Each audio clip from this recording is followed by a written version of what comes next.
Jeremy, and Annette, all present. Why did it get started?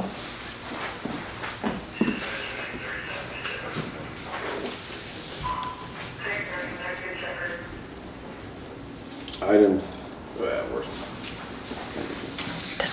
yeah, item 3 is public body comment, so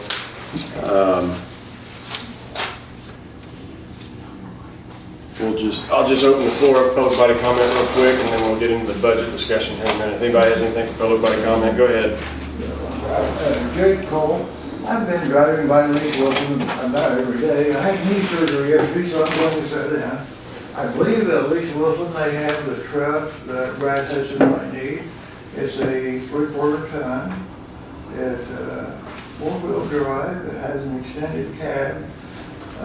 Has anyone asked Lake Wilson how much that truck would be and how it would compare with the truck that you're talking about buying?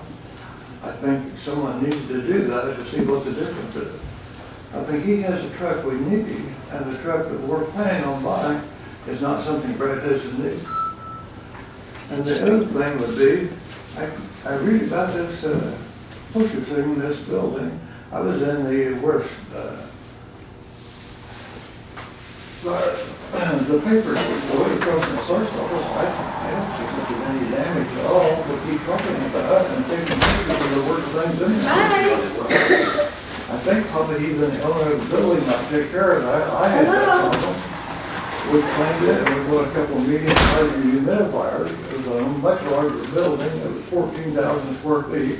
It was an old skating rink that we owned south on Hickory Street. We've never had any problems since. The dehumidifiers also work as an air conditioner. In a closed building, that's something you just need. I didn't know you did until I bought this building. But if we're going to get this building, where's the total it's going to cost us? Are we going to have to put in new bathrooms, new elevators? What's the purpose it's going to be? Are we going to be able to get together a dive team? I haven't heard of anyone applying to a dive team. I don't believe there's anyone in Shelby County that's really interested in being on Sonny's dive team, because Sonny already asked our dive team to stand down. So does he think other people will get in line and take training and be on his dive team? Well, he could do the same thing at any time. I went to several dive team meetings. Sonny did nothing to help him. He did pretend to one night, but he didn't bring anything up to the board. He had mentioned he was going to try to help him get grants. He did not help get one grant. He didn't do anything for him. He didn't have any authority to do what he's doing. I'm not sure there was any authority to get the titles to the equipment. I wouldn't be trying to sell that equipment until I made sure that I was the owner of that equipment. I don't know where the orders came from. I don't think the board told anyone to go do that. I think this is, what's the guy's name of the dive team that rents the building? Scott? I think Scott Hancock owns that building. I believe to come up with some of these ideas that I heard last night, somebody entered the building. That's Scott's building. Did anybody give him permission to go in that building? Wouldn't you have to ask Scott? Wouldn't you have to have some judge's orders that you could go in that building? Evidently they've been in there. Why do you sneak around and go in someplace? I mean, if you want to do that, go to the board meeting and talk to people and ask them if they're behind that. No, just go grabbing stuff. And they had to be in there because I think they got the titles out of there. And how would they know if these vehicles would start or run if no one went in to look at them? And what were they doing? I just, so many things I don't understand. I don't understand why we don't have an ID. I don't understand why they haven't been convicted in court or something. They haven't been convicted of anything I know of. All of me is just one more big story from the Edgar County Watchdog that there's someone guilty with no proof. This is on and on and on. We can't sell a farm if we don't have any proof. Nothing that they ever have proof. No one's been put in jail from anything they've ever said because it's all stories. You can't put anyone in jail with a story. A resolution doesn't mean much more than a story unless it conforms to the law. You can pass any resolution you want to pass, it does not override the law. So I have no idea why we don't have it actually. So, that's all I can say. Thank you. Public body comment. Are you chiming in? Tricia. Yeah. I wanted to know if you could tell me what the interest rates right now are on bank loans. Is it 7.7 for commercial property? Can you give me the interest rates, anybody? I have no idea. So you're planning on discussing to pass a resolution to purchase a building without knowing what the interest rates you're going to be paying over 30 years are? Well, we wouldn't be paying interest rates on them. What's that? We wouldn't be paying interest rates on them. You want to be paying interest rates, you'd be paying it full. And then my other question, a person on the farm committee told me that the reason that they wanted to sell the farm was because Bellwether said that this county was in serious trouble financially. So are you paying close attention to what you're spending in the budget? That is what I was told from a farm committee member, that you were told you're in serious financial trouble. So are you, with the budget, are you keeping that in mind when you are going through different things that you want to purchase from the advice? Supposedly, this is what I was told, so I'm basing it on what a board member told me, that we're in financial trouble. Does this budget reflect trying to correct some of those issues? Or is our budget going way up? That's the question. Are you trying, how can you justify major purchases right now if you have been told you're in major financial trouble? My other concern, I was at the meeting last night, and which this is very little to do with budget, but it has to do with character assassination coming from, I'm fed up with that. I have always been told that no details of an ongoing investigation, or even if one is ongoing, can be mentioned to the public or any of you. But that was stated last night from the board, the chair. And if there's, I can't FOIA ongoing information, ongoing investigations. That's not something that's FOIAble. So why are people sitting there telling the public that's going on? I would like to know, is that something that you're able to tell the public? If there's an ongoing investigation, who should know about that? Not me. I was told that when I served on a board, if I happened to find out about any ongoing investigation, I was not allowed to say so. So what's going on with that? Why are we announcing stuff like that in meetings? Is that pure character assassination? It needs to stop. It's damaging people's reputations, and it needs to stop.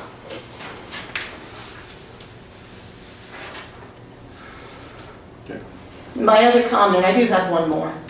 Also at the beginning of that meeting, I was told that they said that you only went to the title place to correct the address and the title, but then later on in the meeting, he said no, on the 2019 truck, it was corrected to the county. It wasn't just the address, it was put into the county name, is what I heard on the tape, if I heard correctly. So I went from saying that it was only an address change at the beginning of the meeting, that it was clerical errors. And then that it was paid for, and that a receipt will be turned in for reimbursement, that a check was not given from the county. So my question is on that, because when you only correct an address, there's no expense for that. I looked it up last night. So how many vehicles were actually put in the county name? It was more than just addresses that were changed, correct? Because he said with the 2019 truck. It was the name and address. Mm-hmm. That was corrected. Only the address. No, I said the name and the address were corrected.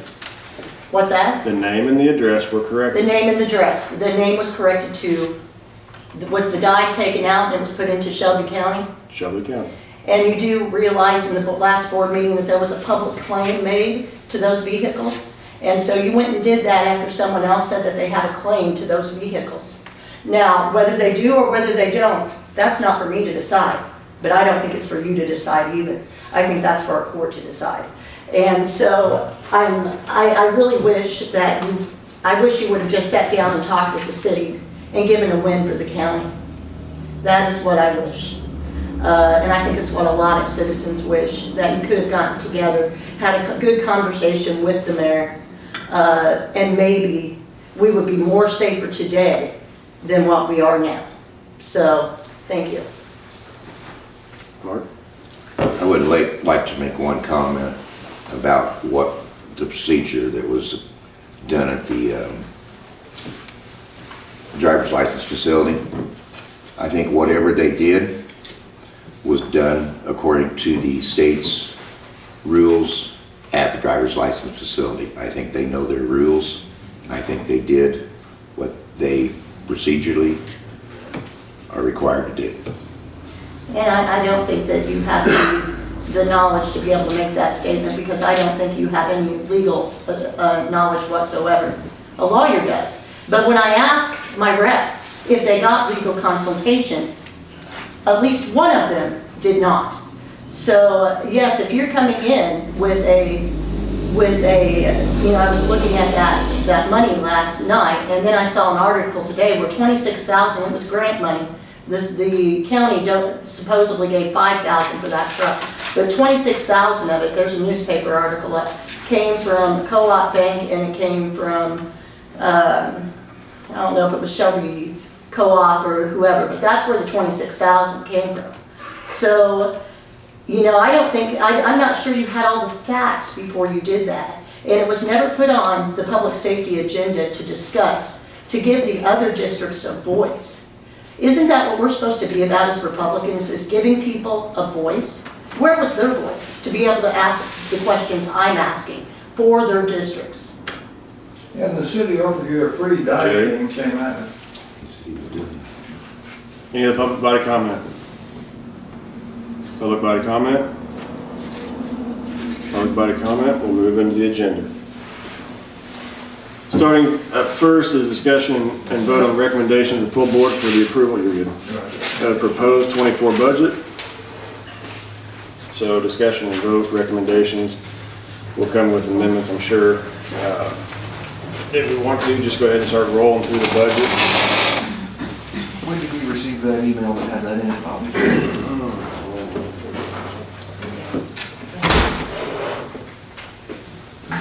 Did you get it?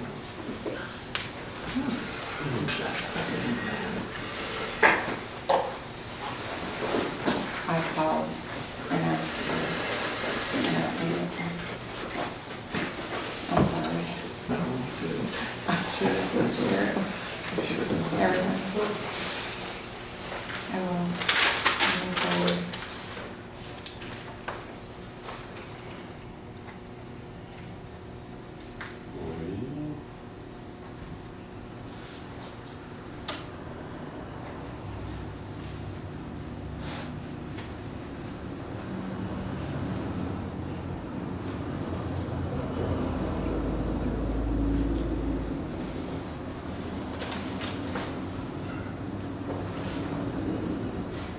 See if I can do a search here.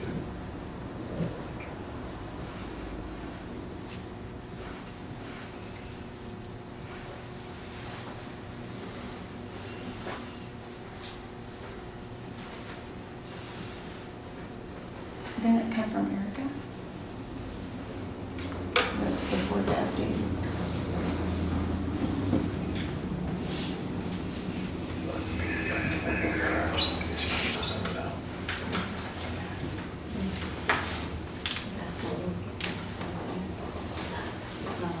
October 12th. Where'd it come from? 12th.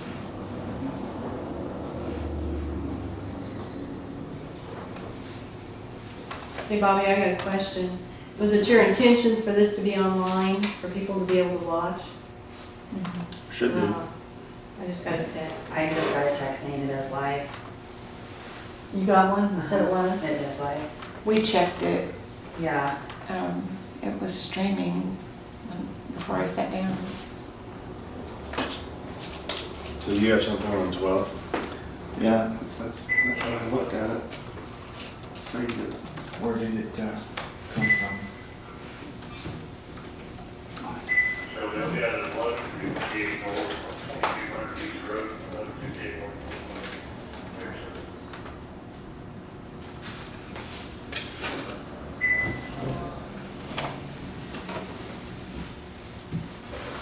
You guys have it? You find it?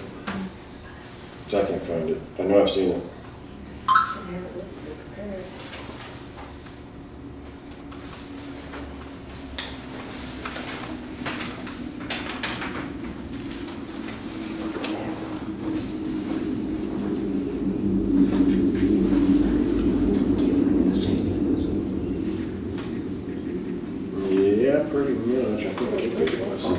This Let me send it to you and then you can send it on. I don't have the master on it. 3-month budget ordinance. 3 months with them. Okay, budget committee agenda, November 2nd. That's HC.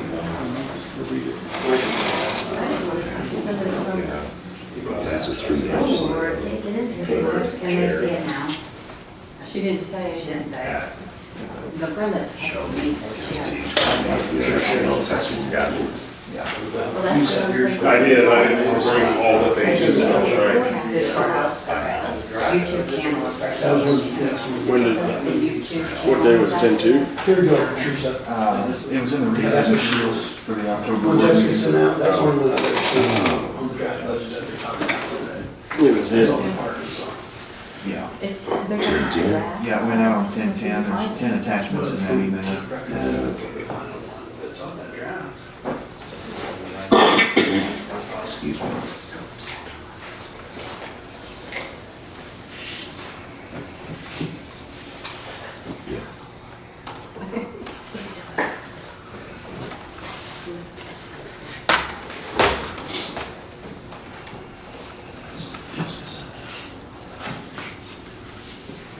That's what I printed out. Version right now. That'll be where this is. This has updated numbers of parent dot revenues. Okay. And those other items. County clerk. Engineer. So it won't be in their version. So if you want to just forward on the one. Jake sent you the second one. It's not complicated. Right.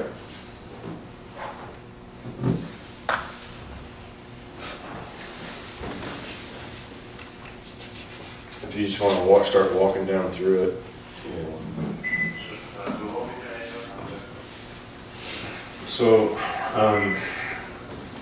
So we started this process, so just start at the beginning, we started this process 5 months ago. We pulled all of the current actuals 5 months ago, did projections on what the anticipated 12 months would look like, did projections based on the first 6 months.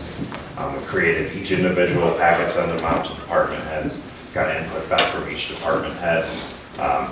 So we could receive all those back, and so this was about 3 months ago. So this whole process has gone over the last 5 months. Last 3 months, we've worked with the treasurer updating numbers and getting updates. We've gotten updates as recent as just days ago. So we update this as soon as we get updated information. There's information that comes out due to the schedule that's late, and there's just, we don't get information until we're provided that information. So we've had constant updates to this draft, so we've gotten through a lot of drafts. So at this point, the total general fund is upside down by $14,133. So these are reserve projections on revenues.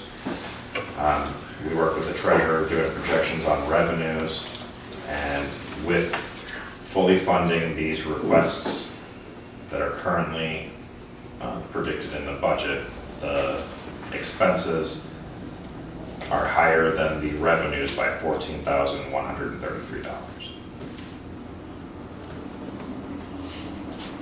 Did you want me to start any specific place, or, I mean, how did you want me to go through it?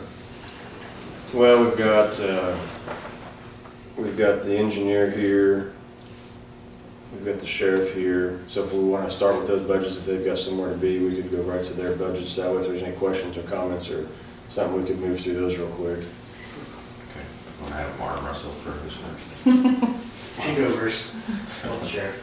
I do have a couple questions and concerns. Okay. One, and I had reached out to Chris about this, and I think she told me just to bring it here, is on my 3-month budget, I had $100,000 for vehicle purchases. I am not able to buy a second vehicle during this 3-month time period. So, and I asked for 100,000 in next year's to be able to buy 2, and it got reduced to 50, so I'm asking that to get brought back up to 100 so I can buy the vehicle that I can't buy now next year. So I've got 2 en route. One was from last fiscal year, and one was from the fiscal year before that. I ordered in October of 22. That vehicle has not arrived yet either. It's here, but it's not been outfitted. It mostly comes down to labor at these upfitting places. They just don't have enough help to get things done. So that's, and then we had the whole vehicle purchase thing, I think, came to a grinding halt during the strike recently here, being able for Ford to finish out our police vehicles. So that was one of them, was bringing that back up to 100 for the 24 budget.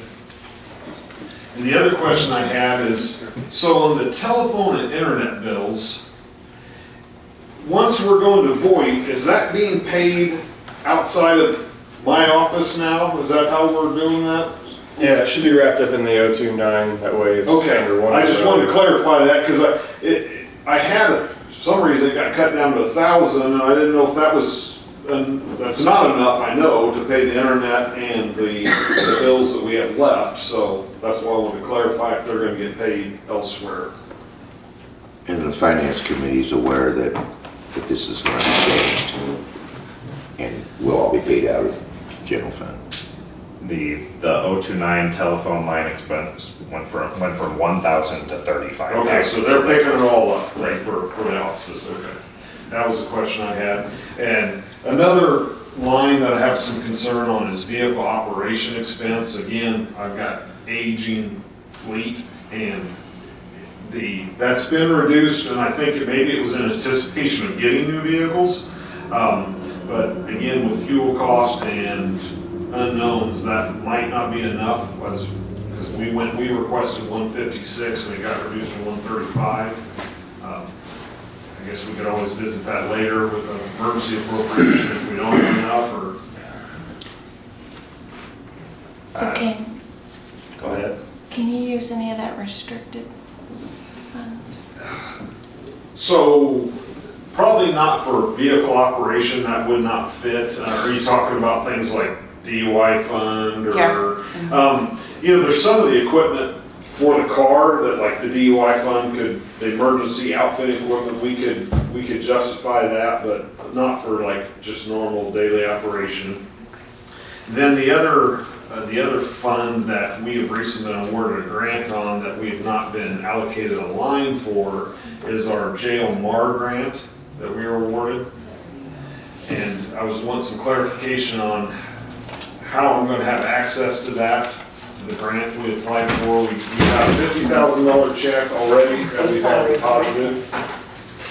And then we have a $33,000 check coming on this fiscal year. MAR grant. MAR, it's medicine assisted recovery, and it, of course, it has restrictions on what we can spend it on. Okay. But Have you had discussions with Erica on this? I have, and I disagree with the answer I got. That was that this was a grant that we applied for to be able to do additional things, and we were told, and basically the answer I got, it was restricted funds, and I just spend whatever I spend on my regular budget, and then it gets released into the general fund after that.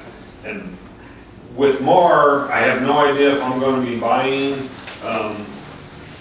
the medicine that they need. If they come in, they're opioid addicted, so I don't know if it's going to be in my medicine line. There's some equipment and some software programs we need for medicine tracking, which is allowed on the grant that we need to buy. And these would be things that I didn't anticipate in my normal budget. Mark? I noticed on training, 22, it shows 20,000 where it got budgeted 70,000. Any particular reason it's almost 3 times as much? State mandates. Okay. The training requirements for our officers has basically, just tripled in the last couple of years within the Safety Act. And then the cost of academies is not getting any cheaper either. And speaking of that, last night I made it known to the Public Safety Committee. I've had one deputy resign since the last Public Safety Committee meeting. I've had a second one that's in the hiring process. I've already been contacted by that department. And this morning, a third deputy let me know they're in the hiring process and I'll be getting contacted. And again, I mean, I anticipate I easily have $60,000 in a deputy before they do their first day of solo patrol. And I guess to follow up on your vehicle operating expense, 70,000 went to 135, which is almost double. Hopefully it doesn't. The only thing I can say is either fuel prices and or aging fleet, we're having more problems with them. Had to replace cracked manifolds on vehicles that have 150,000 miles on them. Mr. Sheriff, I got a question. Yep. Out of the 156,000 that was budgeted in the 23 fiscal year, where did your budget end up? I don't know as I have the last month.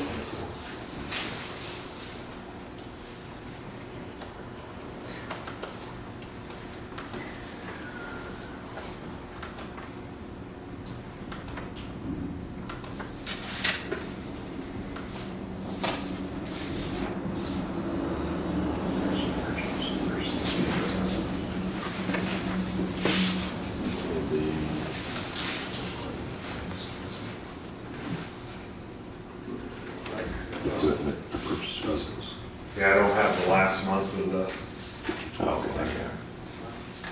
Do you know if it was over or under? I think we were under. Okay. Yeah, because we were under by $395,000 as of September 1st. Total department. Total, Okay. yes. Sure. That doesn't reflect things because a lot of things don't happen every year. Yeah, that's gonna be a They won't have to have tires every year, they won't have to have manifolds every year, they Yeah. don't have to have, so it makes it more difficult to figure out just exactly what on a maintenance schedule. So we're looking at 3 years of budgets. Yeah, we don't have any actual to go with it.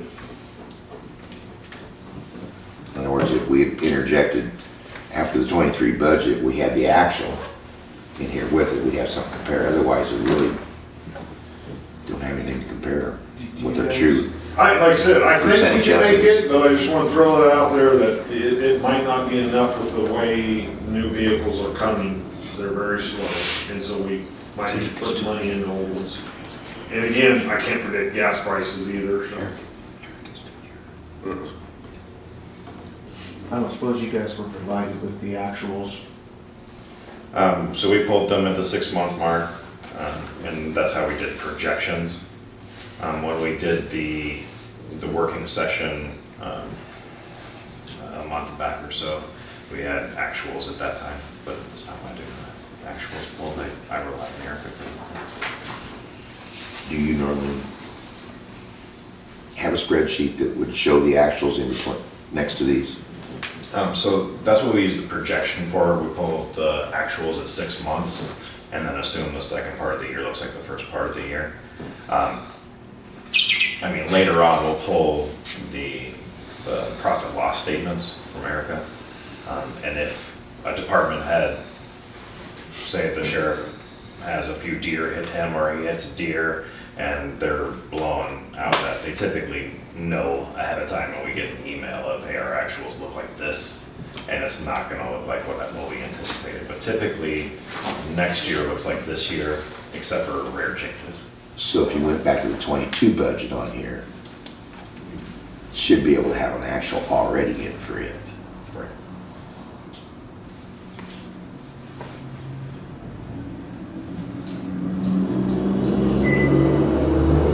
Sheriff, I had a question for you if I can figure out what,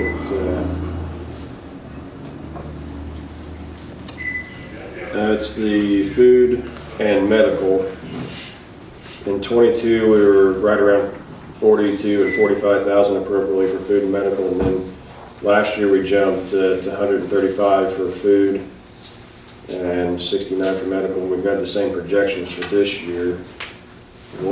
What's causing the food? Yeah, food was, we lost our prior vendor, and we had to switch vendors, and we've got a set price with that, the contract with that current vendor. So it doesn't matter if they deliver 100 meals a month or 10? No, it does. There is a little bit, there's a base contract, and then there's a per meal, or in other words, per inmate price on top of that, so it does depend on how many incarcerated individuals we have in our facility. Do you think that the Safety Act is going to have a drastic effect on that? At this point, it's probably still too early to tell, but it's kind of a wash. We have some that have been released that would have been sitting there, and we have some now that have no bond, and they don't have the opportunity to post bond and leave, so. Medical, again, is kind of up to who we have in and what type of problems they have, so that's kind of hard to predict. The one thing that so ACH, our medical provider, just recently, they've started doing bill scrubbing for us, and I got a list here from August 9th through, I got a list of bills here that equaled $32,007, and we're paying $1,222 on those bills through ACH's bill scrubbing, getting Medicaid rates. So we're getting a better rate on that? Yes.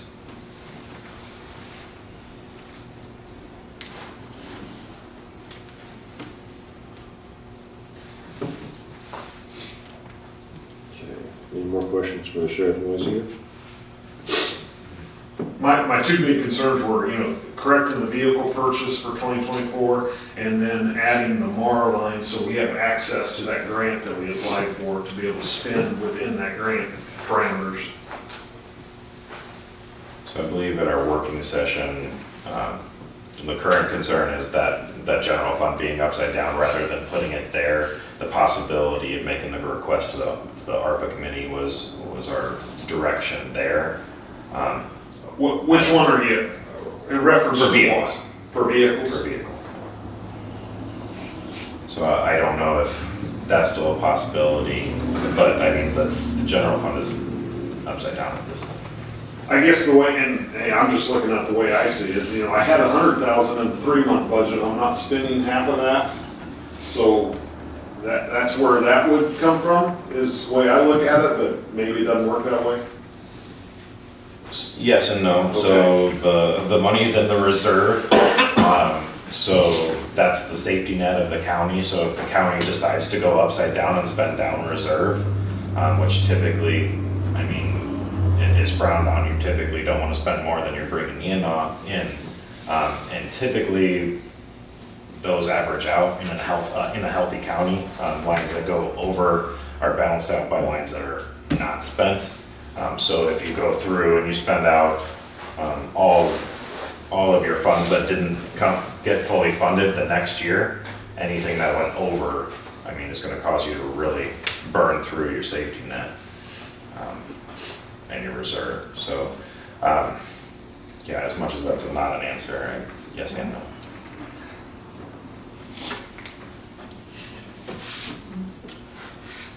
What's left in ARPA right now? Is it still about 3 or 3.3?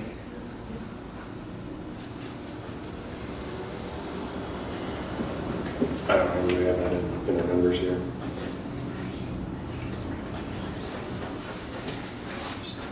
Is there a ARPA page in here?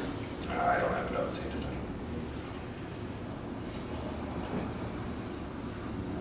Yeah, that's one of the numbers we're waiting on.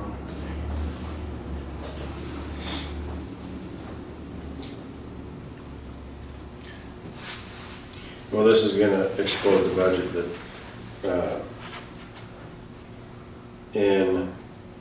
so we might as well just put it in so we can see it right off the bat. Let me find the line item here. Maybe that should just be taken care of under emergency. I mean, we had it in the previous budget, it's not being spent. on the cash side of things, yes, the money is there. But when you put it in on the budget, it makes it look like we got 100,000 plus another 100,000 on budgeting paper, even though you didn't actually spend it.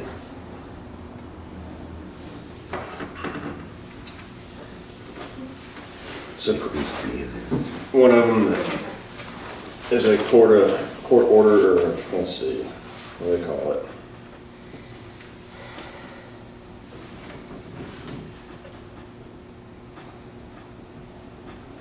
It's court-appointed counsel fees. Based upon the Supreme Court ruling 299, the circuit court budgets the appointed counsel fees and the OT9. Basically, it's from what I understand, it's a $75 an hour rate to a $150 an hour rate, which would take the 01029. County court, or the general. Yeah, it's the 029.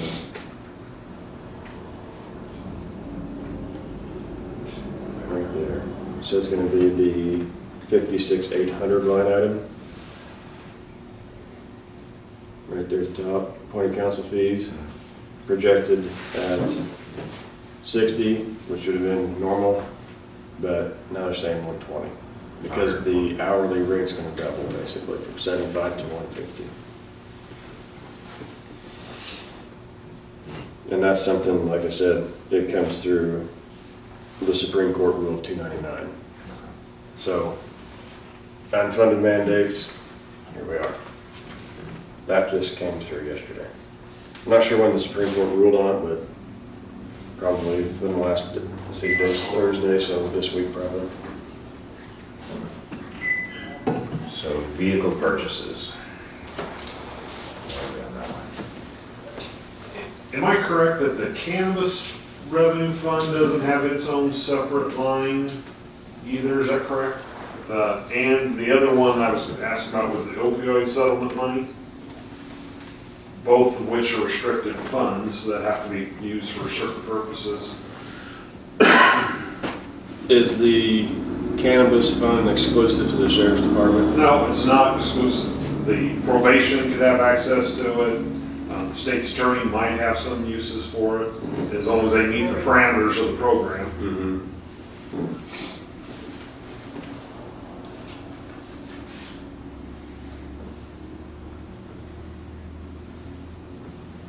So do we have a line? Opioids from the settlement, yes. Yeah. And Typically, those they're are still their own continuing line to roll within in. the drug. We just got one Drug fund? from the Myers Corporation. That way you can track it Cheated it. there. Yeah. Cannabis has a lot So of there's money rolling in. eligible Correct. expenses that are within the Out general of the fund. cannabis fund, Cannabis that's at often 47,000 out of the general fund so you now. can spend Opioids higher than that. the war against drugs. I would like to purchase some opioid reversal items, including new AEDs or additional AEDs, and those qualify under opioid, but I didn't plan for that in my regular budget to buy those items. So other than that, there's not a lot you can do with the money. So that can't pay for a vehicle. That, no, that'd be a stretch. Well, we have this 021. Either can ARPA pay for it. That ARPA can pay for it. Is that your 021 drug traffic prevention? I don't believe so. I think the cannabis is a different fund. Like I said, I think it's currently has 47,000 in it.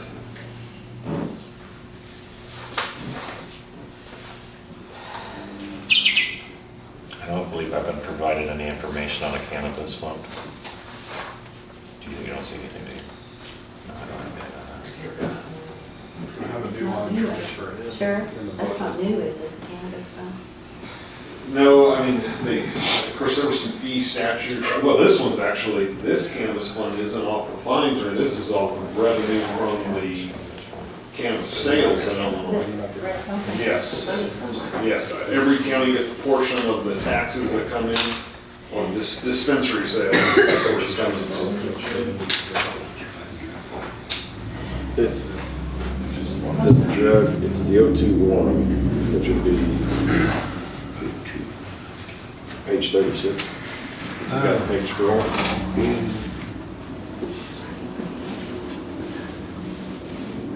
But from what I understand, the cannabis and the opioid, as long as they're not exclusive to a department, they are there and basically can be spent out of, like you said, through qualifying purchases. That's about all I know about it. So do I get if I make those qualified purchases, do I get reimbursed for them? Do you count on? Yes. I do believe that's right. It's a reimbursement.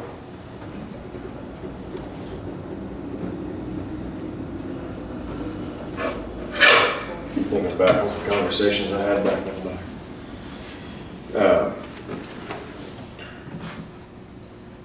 So like so if you're spending money on, for example, Narcan or something like that, if you've got like this, if you've got a line item that you're spending money out for Narcan and it's a qualifying purchase, then you use the settlement monies or the fee, the taxes to pay for that versus your line item, so to speak. Okay. That's I'm what I thinking wanted right. to confirm or something. So you would just literally have to email her and let her know to reimburse? Well, those purchases come out of that line. Yeah, I can do that, yeah. yeah. If I'm thinking right. It's just gonna be a manual.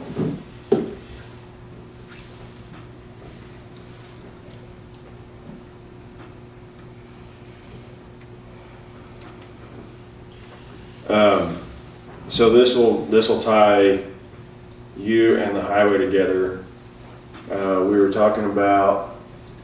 We've talked about using ARPA funds for basically major capital purchases, and I would say something like squad car, excavator, stuff like that. And we don't have a current balance of the ARPA on this right now, but I don't think the process, and like what we've done before, is if the department head has something that they're going to request out of ARPA, they come to the board and say, we'd like to have this purchased out of ARPA, which would, you could budget those funds. I assume you'd have to budget those funds to be spent, but it would actually come out of the ARPA, and maybe I'm talking wrong here. You wouldn't budget those funds because it would come out of ARPA. So, like, the equipment purchase that you've got in your budget,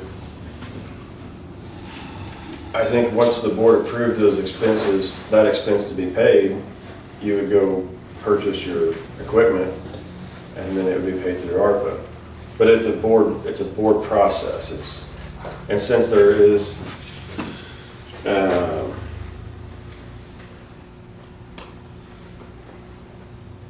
somewhere's in here, what line would let me find it. Yeah, no vehicles or anything. Just the ARPA account, 066 ARPA funds. all the way to the bottom. Yep.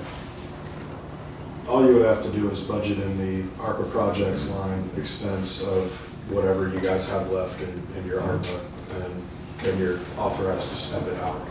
Which, I mean, it has to be allocated by the end of next year anyway. Well, So it does have to be allocated. Yeah, it has to be allocated. It doesn't have to be spent by the end of next year, but it has to be allocated out by the end of next year. so currently, the way I'm seeing this is revenues, earned interest, starting balance, estimated income, total, 23.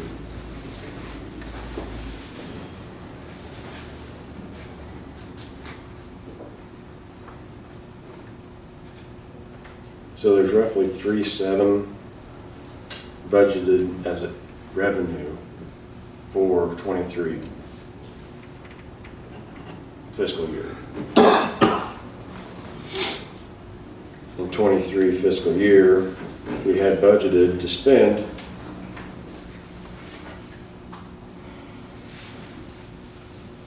$3.8,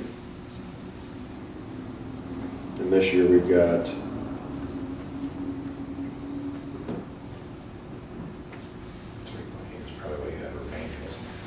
Well, they had 3.8 allocated in their expenses, that doesn't mean they spend it all.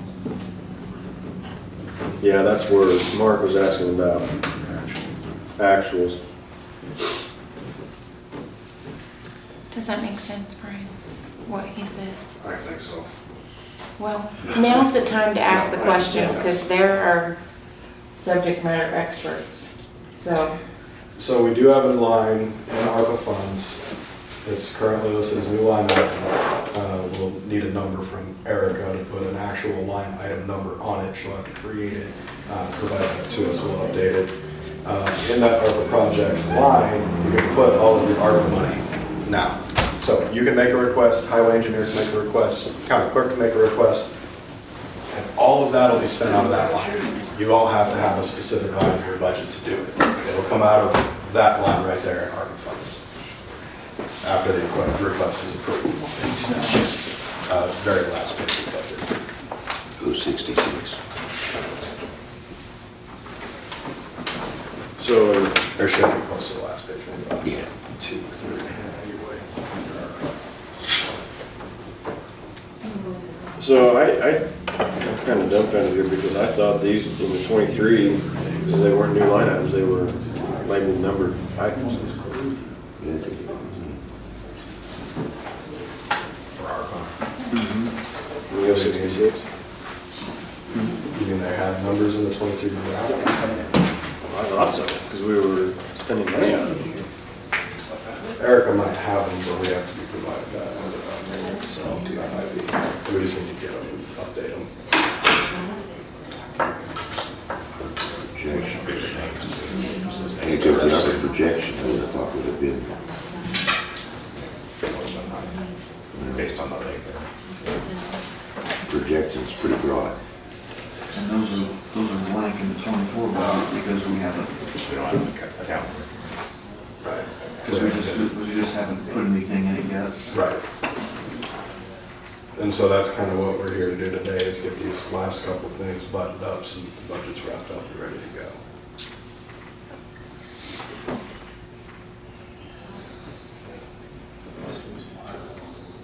So one of them would be the courthouse.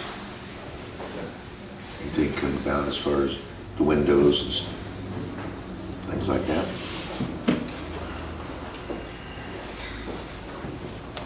I think it's gonna move a lot quicker. Because we were talking about funds from ARPA for that, weren't we? Yes. So for them to have We had allocated $1.25 million into last year's budget for the windows. Out of ARPA, I believe. Yeah. so in trying to give them some numbers, you don't have it correctly as of present for, well, such as in here, capital improvements, I would think. Well, so all of the ARPA money has to be designated, allocated by the end of next year. So basically 12 months, 13 months.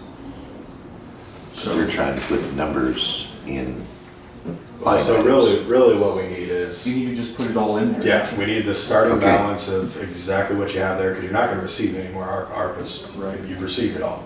So we would put that in starting balance. If you guys still have some invested, obviously we'll include that in interest earned.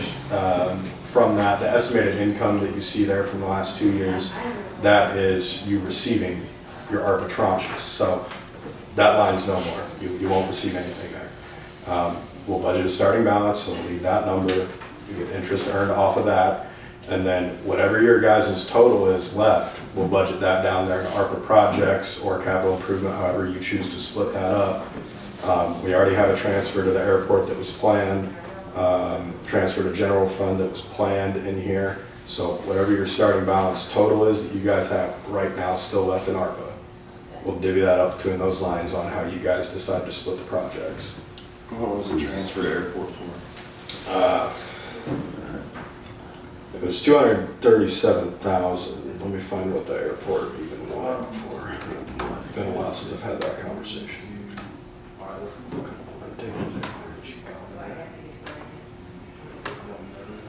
Alright, so the airport wanted it, well, they didn't give me any notes. They just said, transfer from ARPA fund, and then bottom expense says capital improvement. And so that's one of them that's yellow, so you guys can shoot that down if you want it. It doesn't have to go through. That was one of those requests that we put it in there. It's yellow, we need feedback on it. Was that some of the stuff that they were gonna get bids for? That's For the really hangar mine. doors, isn't it? Yeah. Actually, I think that's right. I think it was for the hangar. So have you had other requests other than the airport? Just the airport? Just the airport. Okay. And so that one we budgeted in there. Now, again, if that's not what the board wants, take it out, it's done, we move on. I'm fine with leaving that in there. It just needs to be bid out and then we can move on it. I think we ought to dump all the remaining balance of ARPA in there, and then as the board, Dump the remaining balance of ARPA into what? into the 24 budget for ARPA. Right. Because it's all gonna be allocated by the end of the year. Everything with the airport. And we can, No. so when we dump that in, we'll put it under ARPA projects because that's broad enough that you can award it to any ARPA project you want to. And it's out of that we could get Brian a new You could cruiser, and we could get. Yeah, you can get an excavator, you can get. So you don't need, squads. you don't need the airport, you just need it under ARPA projects. Right, we just need to know what the total is. Now, we do have a transfer to airport in there that we built in just to make it easier to kind of separate it, but it's all coming from the same spot.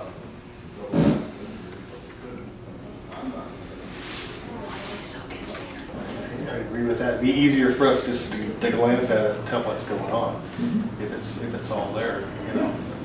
It'll all be put in there, and then as something comes up, we can, That's the reason I say it doesn't need to have the airport, it just needs to be, we're not designating airport if we're not going that's true, we could take that, Designate line out of airport and just, it'll come out of the same money anyway, Right. correct. so. It just depends on how you guys want to show it. What page is the airport budget on?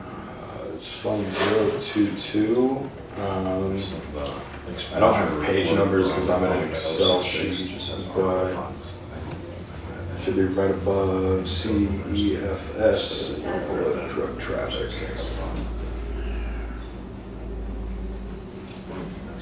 And it should be in numerical order, so you just scroll up to 022. 022? Yeah.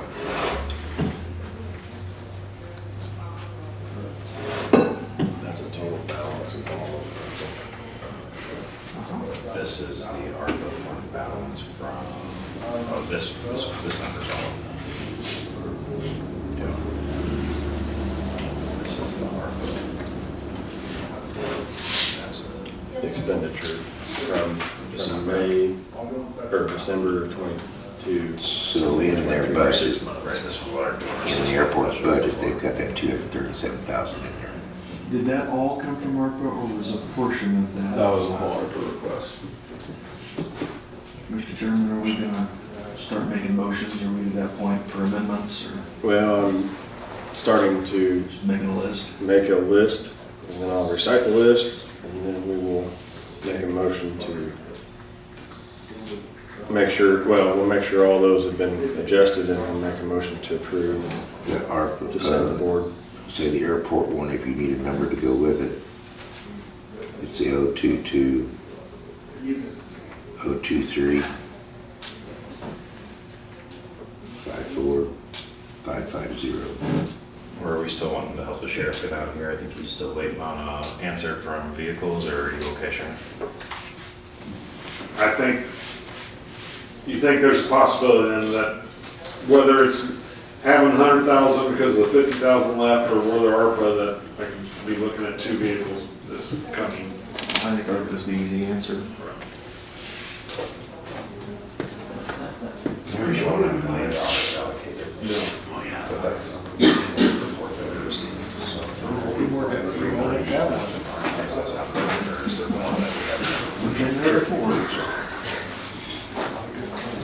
As they say, a budget is a guideline, not a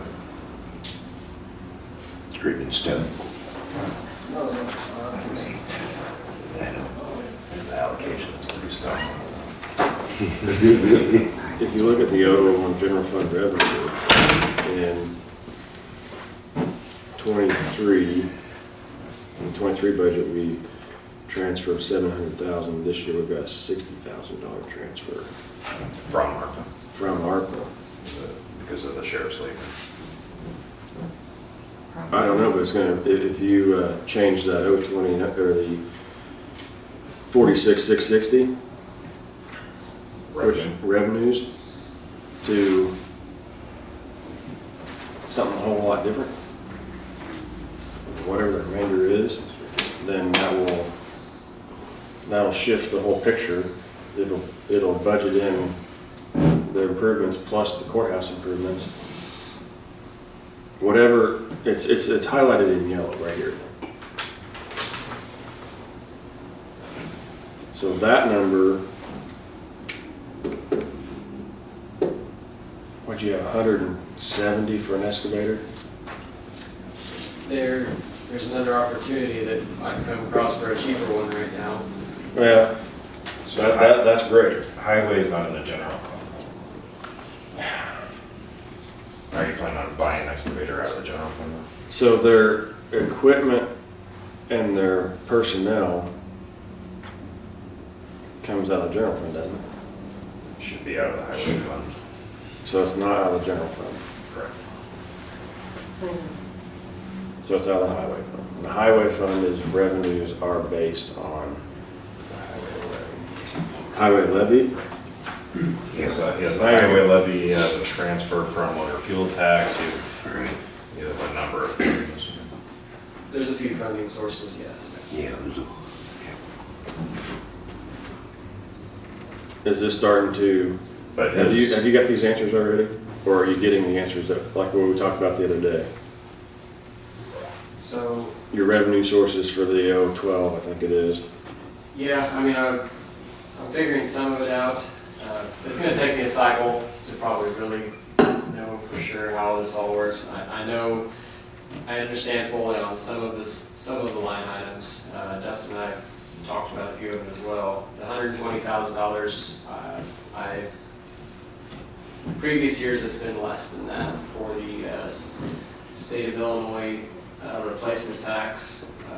So I'm a little unsure of some of the line items, but I know our MFT rental, it's up to me whatever I ask for, but I can only ask for a certain amount without pushing into some of our other maintenance. So I was going to ask for similar to what we had done previous years. And yeah, basically I'm getting better at understanding a lot of it, but there's still what I'm seeing as a shortfall if we,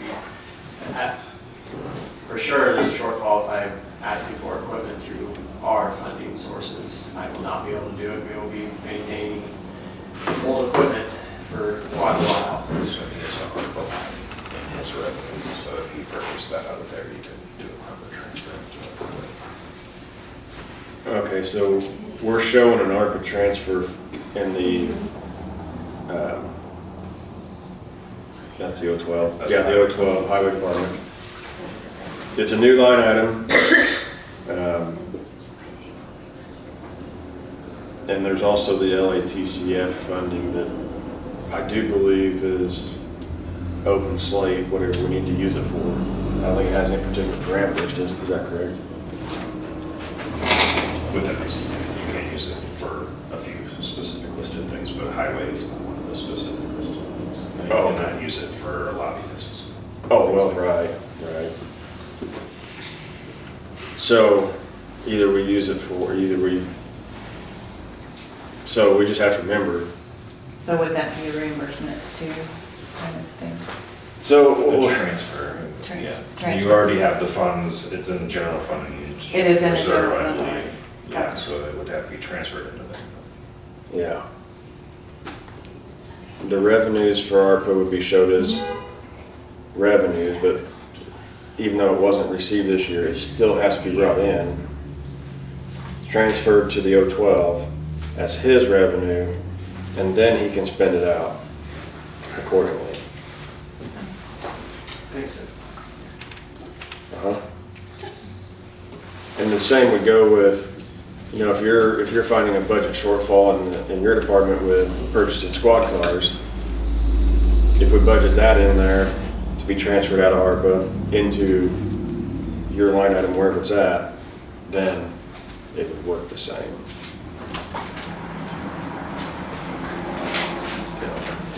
Can I speak to this issue real quick about budgeting out of highway and ARPA? If it's budgeted out of ARPA, anything but payroll, it just comes out of one of those line items, project capital improvement. It doesn't have to be budgeted somewhere else. Can you send us codes on those so we can update the codes too? The ARPA. The 5 ARPA ones? Yeah. Yeah. We have new line items instead of code numbers, so you can give us code numbers to be correct. I'll email that, because if you do something with the highway and purchase that, it's just out of the 066 whatever, and then project. So it doesn't have to be budgeted. So you can spend it right out of the ARPA fund Yeah, rather than doing. because all claims are paid out of the claims, and then we just transfer in there out of whatever fund to cover those claims. I'll email it to you. There you go. So how does that change what was just said to the department heads? So we can increase the expense line in ARPA for the amount of the excavator, instead of him budgeting for the excavator in his budget and then increasing his revenue with a transfer. So we would just put that in ARPA. So like, for example, New item. we have that airport one that's in here, that's in their budget. I remove that. So taking that out, that 237,000. It stays down there in ARPA, but it doesn't transfer to them. They make their purchase, you guys approve the project, they make their purchase, it gets claimed to ARPA only, it's not come out of their budget. Eliminates that. Yeah, it eliminates the flow. The county's under ARPA. Thank you, Erica. Or I said, approve the airport. Because it was budgeted as a transfer, but it's not a transfer. Erica wants to take it straight out of ARPA. So just to clarify that process real quick, the expenditure has to be pre-approved by the board and then the expenditure to be made, Correct. not vice versa. This is not a, No, this isn't a, hey, have fun, then come back. The board has to award that. yeah. That's it.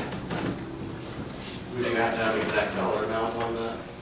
So if we have one in mind, So it's a not to exceed amount. So if you got approved for the 170,000 and it came in at 165, you spend 165, the other 5,000 goes right back to the ARPA funds to be reallocated to any other project. And that's how that works. So it's a not to exceed amount. It's not necessarily a, you have to spend this exact dollar amount, and if you're off, we have to re-award the money. Like I said, it's a maximum that you can spend on that project as approved by the board. So just make sure it says not to exceed.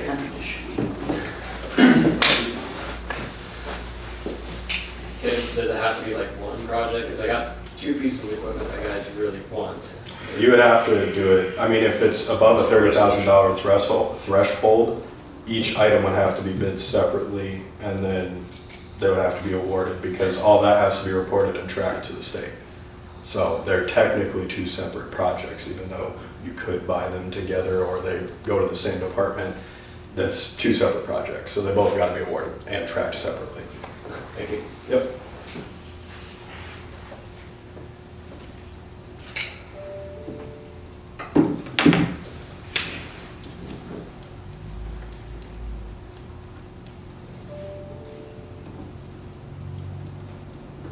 Okay, with the treasurer's clarification on ARPA process, like Jake said, resolution comes before the board, you approve it through the board. ARPA's a board-controlled fund. We'll budget the ARPA fund for you to spend down your ARPA balance in the year, fiscal year 24. So it still needs board approval through every resolution for each item. And then you give authority to spend in the ARPA fund, and then we won't transfer it into their specific fund. It's staying in the ARPA fund, board-controlled fund, approved through resolution. Okay, so we'll make that change before your motion.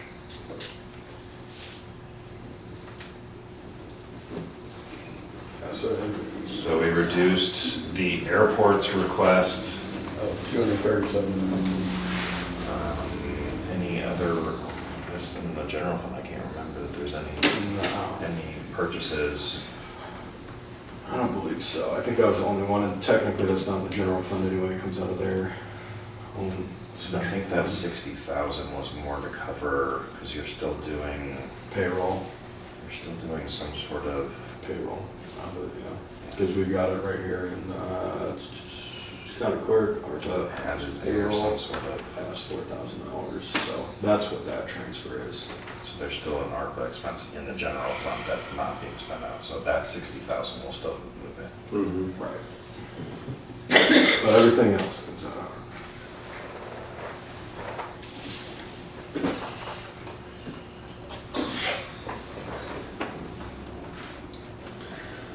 Basically, that 237 was in the budget twice.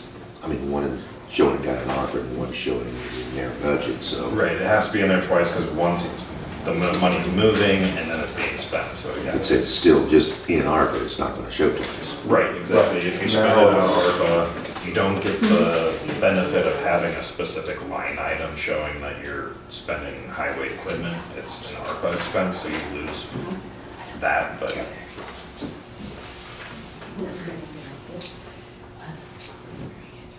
all right. Any other hot button? I know ARPA, sheriff, anything else we need to hit on? Steve, you're here, do you have anything to? You want to say what's Michael did? Oh, Michael? Yeah, and there was other thoughts. I mean, I've been told by Erica at some point in time about the LATCF funding. She brought up possible computers and stuff like that. We don't really have very great computers, so there was a possibility of us asking for additional money for there to get us up to closer standards to what other of my office or other peers of mine have. So just looking to get possibly computers, which would ideally be more of an investment. I think I can use that to keep my costs down significantly in the future if I had, the proper equipment of computers as well as the other equipment that we're asking for the office. So I was just wanting to throw that out there too, if there's a possibility of using the LATCF for that. How old are your computers? What's that? How old are your computers? My computer, I have one computer that's pretty good. The other ones are 5-6 years old at best, I'd say. Yeah, we typically recommend a 3-year rotation. So. I like that idea. Yeah. Year 2.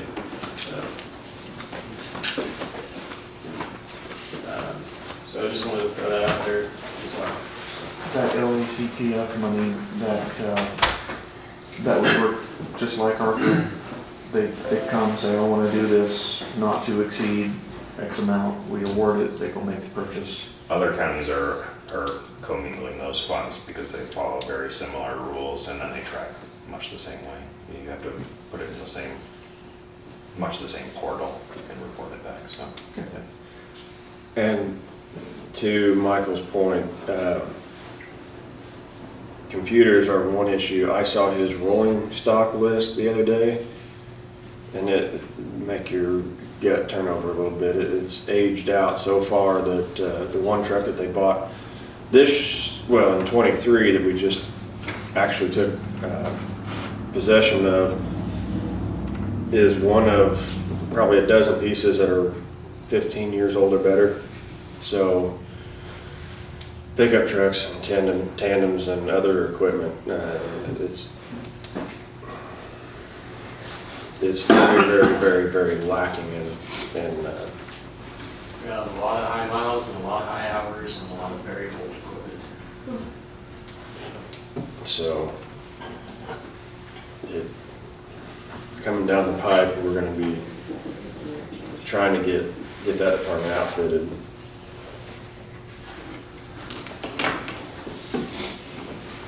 I'm sure, and I'm sure that'll come through Road and Bridge Committee recommendations as well too. So just throwing that out there for this committee to know that very aged fleet.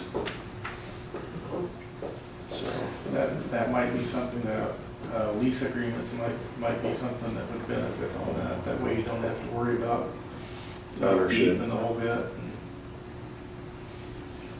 Yeah, you can update a fleet real fast on leasing. Has anybody heard of any other townships that are leasing? I'm not townships, I'm sorry, counties. I don't know about county, but the townships bring in things all the time to do short jobs Yeah, as needed. I didn't know if anybody knew of any experiences from neighboring counties. It's been, I don't know about highway departments, but I know Douglas County and Effingham County now are just leasing their squad cars.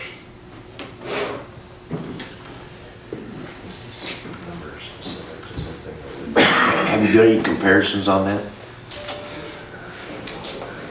They've kind of told me some numbers, but it doesn't, I could try to get a little better, but it doesn't necessarily match directly with us, but they seem to be happy with it. Well, it does do away with your maintenance. Right, exactly.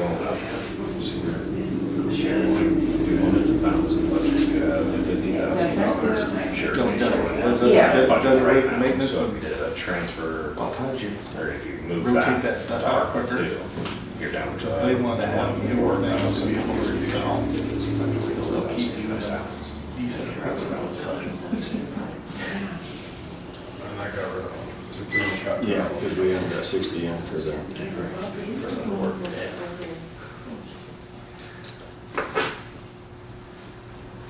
So I know that's the opposite direction, Sheriff.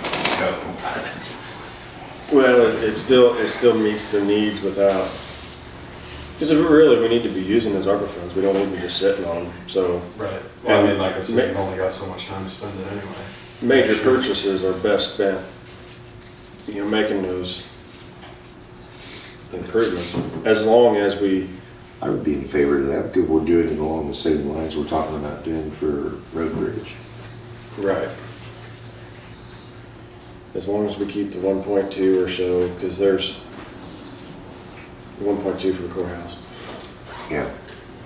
Otherwise, we spent hundreds of thousands of dollars in the last decade or so for really nothing because the windows can't keep up, or the geothermal can't keep up with the windows.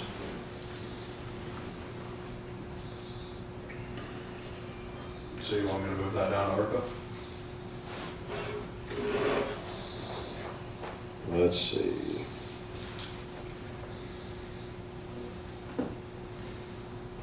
The vehicle purchases? So reduce 50,000 for sheriff's vehicles with the intention that the 2 vehicles will be approved through ARPA, which will put us upside down $24,133. And then we can reduce the county board contingency line by $24,133, making your general fund balance. Is that what the committee's thinking? Where's the county board contingency? What page is that on or what line? Should be out of It's that 029. 2.9, I think.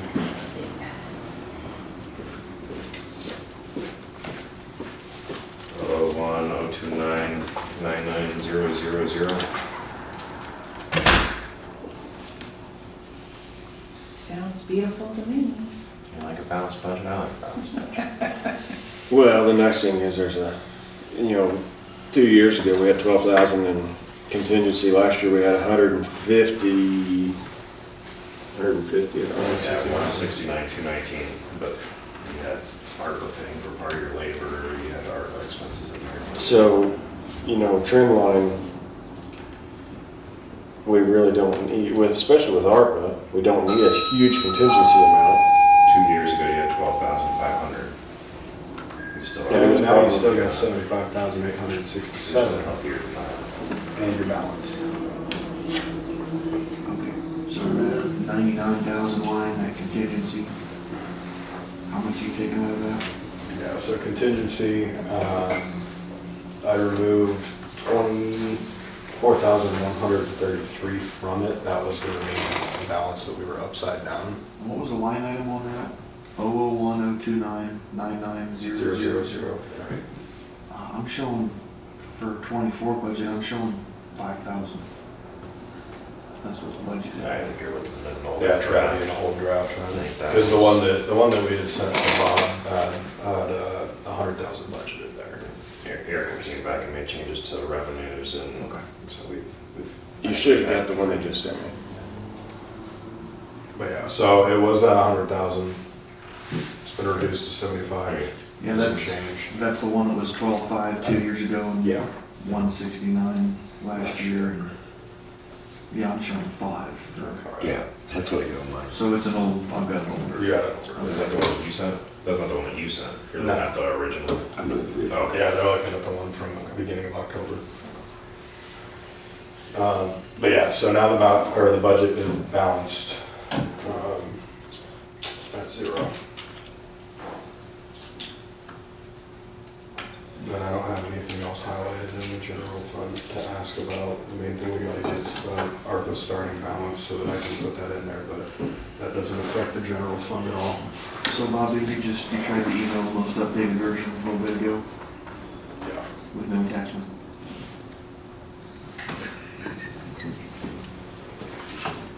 That's not the one you're looking at?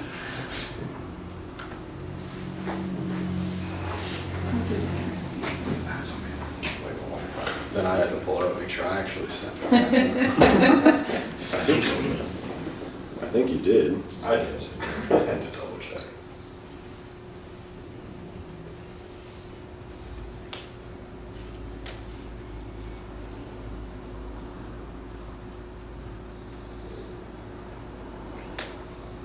So we've confirmed, so we still have a few departments with telephone lines in them. Those ones we confirmed earlier for what they were for. So we believe those are cell phones and They're fax cell lines phones, right, and and internet. landlines. They pay internet out of those lines too. Internet. Well, that'd be for ours too. We still have a significant telephone line in ours. How significant is significant? I reduced it to 10,000. Are you part of the new VoIP system or are you separate? We will be. Okay. Will his be paid out of the general corporate or are you having him billed separate? It should all be together. I understood it. The void. You pay that out of highway? I believe it's all out of it. So he has $10,000 in his. But he won't, well, But he might have 1,000 of that if it's going to VoIP, right? I believe that's already built into the bill we received for the void. So he should be 0? Yeah, that's a set amount. Do you have any cell phones for your guys when they're out on the road or anything like that? One. I haven't got one, but I'd like one for my guys. Just a shared. Right, safety. Let's keep something in there. Yeah, that's all it's 11,000. Yeah, every bit of, yeah. That would be my tech. cell phone. My tech would be able to tell us when that would be completed, I would guess the same. Are you still gonna have a couple months of regular telephone though, on top sure of hope not. 1,000? I sure hope not. So they should be done and operational by December. I'd hope so. Yeah. That was a decision made back in March or April, and it's been just kind of, Lingering. yeah. Have you talked No, to my it's- tech at all? Like everybody.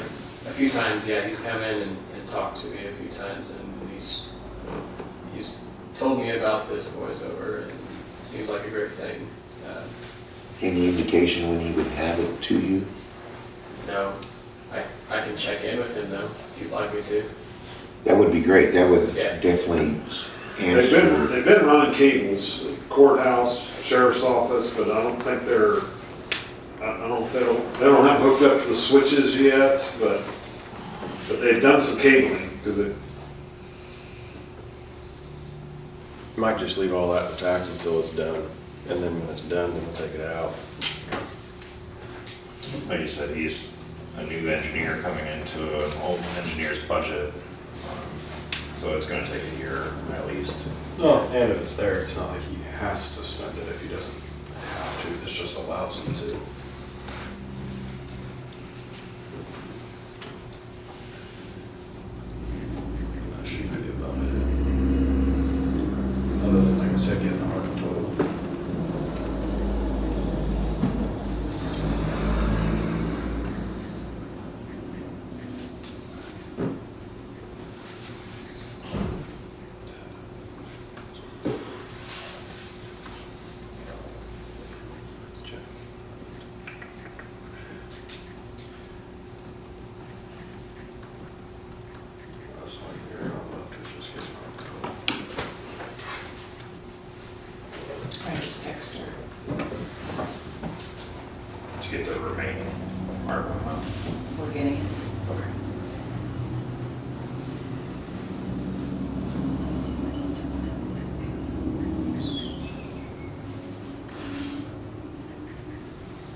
Okay, so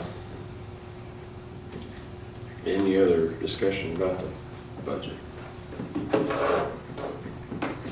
So far I have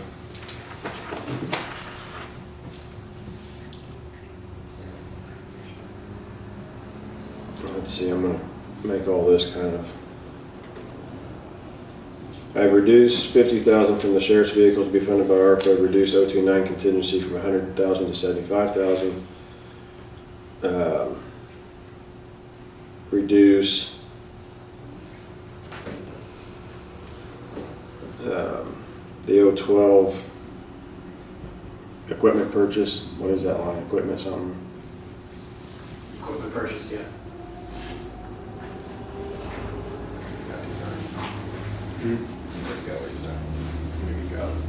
Yeah, you should have made it. Oh, yeah, no, I made all these changes as we were talking about it, if that's what you were asking. Just verifying. Yeah, no, I believe And there was 170 in that, correct? I had 200, I guess, in the latest one, just depends on which one you're looking at. Also had 18 in purchasing office machines, and maybe talked about other funding, so.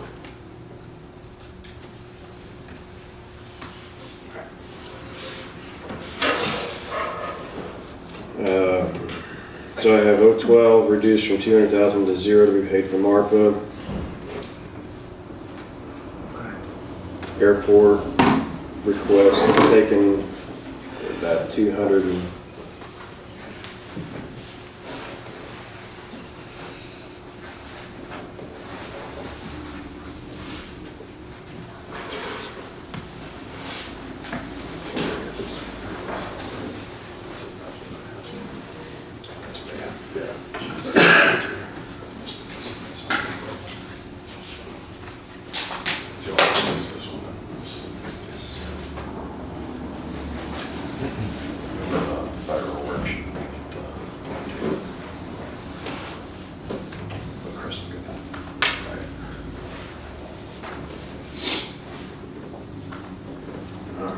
so the appointed special counsel from 60 to 120, which is the 001, 029, 56, 800. So altogether, so far I have 50,000 from sheriff, contingency from 100 to 75, 012 equipment purchase 200 to 0 to be paid from ARPA, airport request moved to ARPA, and then the 001, 029, 56, 800 increase from 60 to 120. So taking the sheriff, so taking 50 out from the vehicle leaves him with 50, with 0, because it'll all come from ARPA. Okay. Doesn't matter where it comes from. As long as you get it.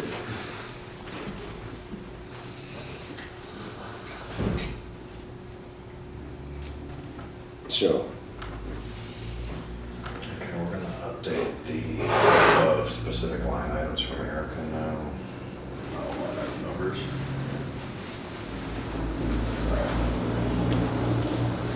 Go ahead and create yourself some more room underneath. I'll give you what she's actually gonna need. Or do your email, and then I'll just let you copy first. I mean, they won't need to change anything based off of what we're doing anyway, so you guys can keep doing your thing. so can I get a motion to recommend to the board with these changes? Jeremy makes the motion. I'll second.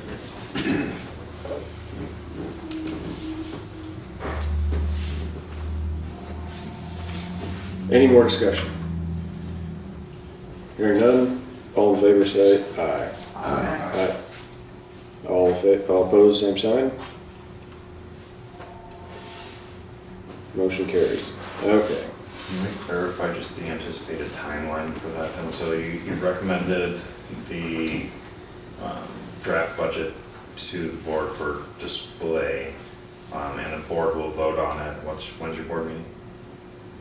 Next Thursday, 7 p.m. Thursday the 9th.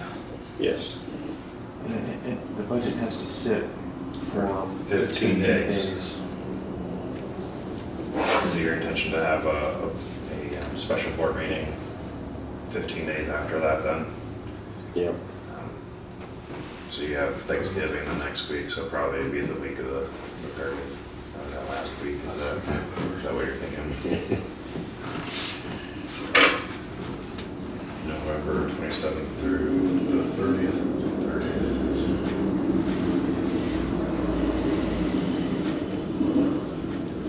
I know you can't talk for your whole board, but I'm just trying to get an idea. Oh, okay, so yeah, so there's 14, 15. It's 15 calendar days or work days? Calendar days. Yeah, so we could have a meeting on Monday the 27th. Pretty handedly.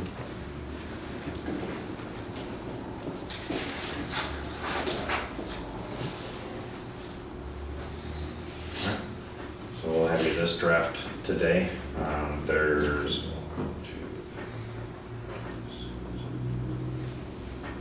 11 expenditure lines that will update in the ARPA fund. That will break down the expenses for ARPA. We'll include that so you're ready for your meeting. Okay. Anything else you need from us? I think. Any other questions of the committee? So our last worksheet that we did for ARPA to support for the portal to the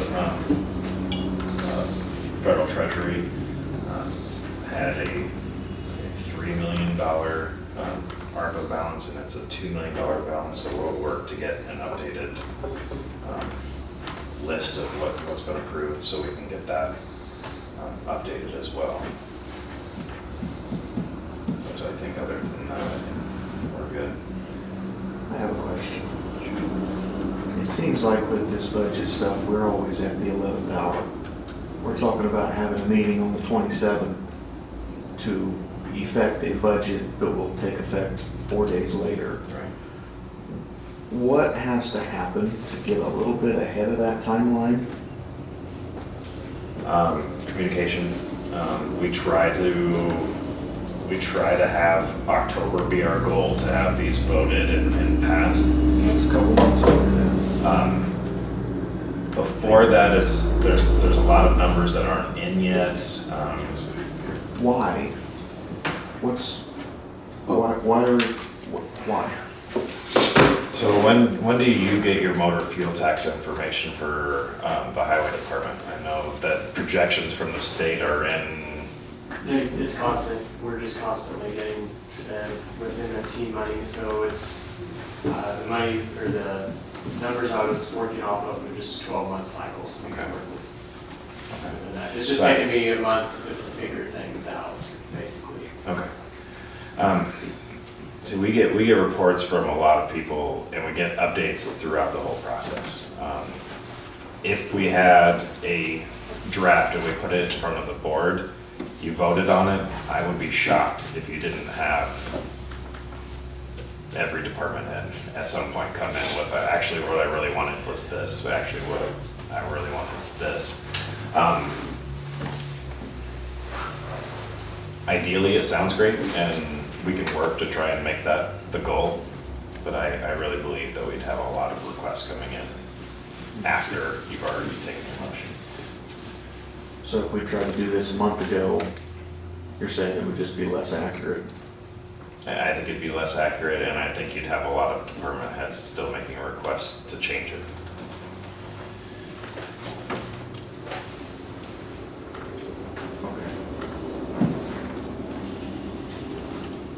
I mean, you can still say no, but.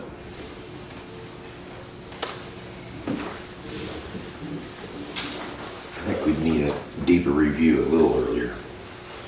Yeah. Coming to the 11th hour here.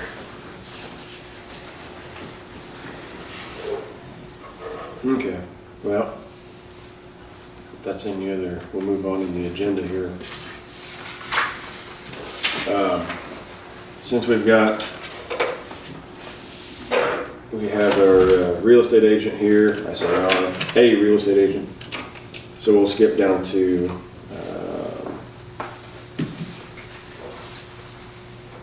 where's it at? Oh, no, it is right next. It's item 5. Discussion review recommendation to purchase a building following up on the legislative committee recommendation, the former power tumbling building on Route 16 east of Spillway. So, right here, I don't know, Matt, do you have any more of these folders? But I've got a few of them I'll just toss around. Basically, the discussion I wanted to have here is, you know, can we afford something like this? With the discussion we just had in the budget part of things, it's very probable, but it's still unknown until we get some hardline numbers that are going to finish out the year. Matt, is there anything you'd like to to convey? I'm happy to answer any questions, address any concerns, or speak to anything that this committee would have for me to bring up. I think as we met with some various members of the county board in their capacities to take a look at this building, it seems that the board or board members potentially have a vision on a property that could consolidate and potentially long-term really simplify and create more efficiency for county operations, which as a taxpayer myself, I think is always something good to look at. Now, whether this building suits those specific purposes, the way it sits, if it needs changes, alterations, there's certainly considerations for a public body in purchasing or owning real estate that they're going to have to make things a certain way, or whatever that vision looks like.